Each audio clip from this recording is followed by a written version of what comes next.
অসুস্থ পাড়াবরটা।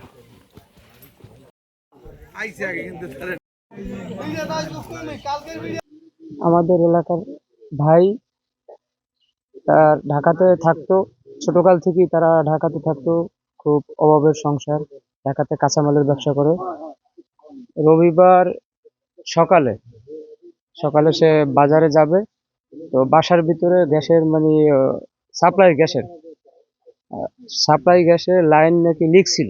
সেটা বাড়িওয়ালার দারোয়ান তার কাছে বলছে, বাড়িওয়ালার কাছে বলছে, তারা অতটা গুরুত্ব দেয় নাই, না দেওয়ানে রবিবার দিন সকালবেলা বের হইবে, তখন ওই নাকি তরকারি গরম করবে।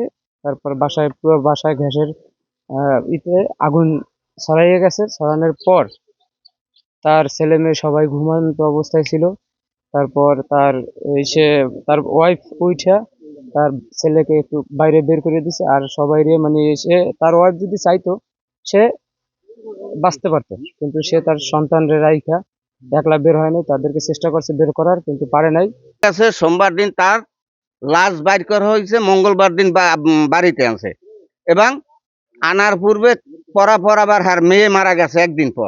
একদিন পর মেয়ে মারা গেছে, আবার ফিরিয়া ছেলেটা মারা গেছে। ছেলে মারা যাওয়ার পর্বে তার স্ত্রী এবং মেয়ে মারা গেছে। 5 জন, একই ফ্যামিলির 5টা লোক মারা গেছে। 4 জনের লাশটা কালকেও আসতে পারে, আজকে রাত্রেও আসতে পারে।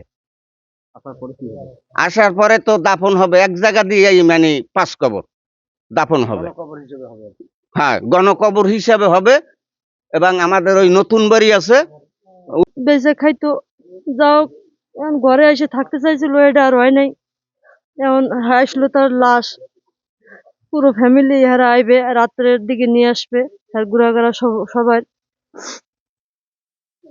বাকিটা তুলবে। আইসে হেডা আর হইল না, আর কি কম। আমরাও কাজটা করেন, মনে করেন সোজা করিয়ে জায়গা কিন্তু দেখে লই না, এদিকে কিন্তু আবার রাস্তা দেবেন না, এই পরিমাণ নিতে।